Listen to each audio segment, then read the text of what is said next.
Annulation en cascade, protestation officielle étrangère, la dernière mise à jour des zones rouges et oranges crée la confusion pour les voyageurs. La liste manque de précision.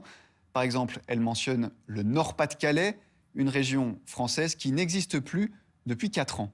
Emmanuel Dupont, Redjep Amétage. Les employés du ministère des Affaires étrangères auraient-ils des problèmes avec la géographie? Hier, en désignant le département du Nord en zone orange, ils incluent celui du Pas-de-Calais, autrement dit toute la région des Hauts-de-France. Sauf que le taux de contamination dans le Pas-de-Calais ne nécessite pas de vigilance particulière. Il repasse donc au vert, mais l'erreur n'est pas sans conséquence. Le département est prisé par les Belges qui apprécient la Côte d'Opale et depuis hier, certains hôteliers enregistrent des annulations en cascade, comme dans cet établissement où 60% de la clientèle est belge. Depuis hier, et c'est vrai par rapport à certaines annonces, ça s'est affolé, donc il y a de plus en plus d'annulations.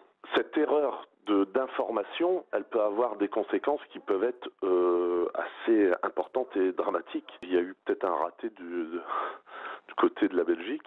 Ce sont des experts du service fédéral de santé publique et des virologues qui transmettent les informations sur les zones à risque. Le ministre Philippe Goffin reconnaît à demi-mot que des erreurs peuvent être commises. Éventuellement, il y a une imprécision, on peut apporter ces précisions-là. Quand on parle d'un département, on ne parle pas d'une région. C'est vrai que les découpages administratifs d'un pays à l'autre ne sont pas toujours les mêmes. Et parfois, on a des interprétations qui peuvent diverger d'un pays à l'autre. Si on parle d'un département, on parle d'un département français et pas d'une région en tant que telle. Des décisions qui peuvent parfois susciter également l'incompréhension. Après avoir placé plusieurs villes suisses en zone rouge, les autorités helvétiques dénoncent la position belge. Je ne comprends pas qu'est-ce qu'est la décision du Belge à cause de ça. Et j'espère vraiment que le ministère extérieur du Suisse a la chance de discuter encore une fois avec les responsables, les personnes responsables en Belgique. On comprend bien que parfois c'est difficile de se voir classé en orange ou en rouge. La Belgique d'ailleurs fait parfois l'objet aussi de ce genre de classement. Ce qui prime, c'est la situation sanitaire, je l'ai déjà dit. Des imprécisions ont également été identifiées sur l'Espagne.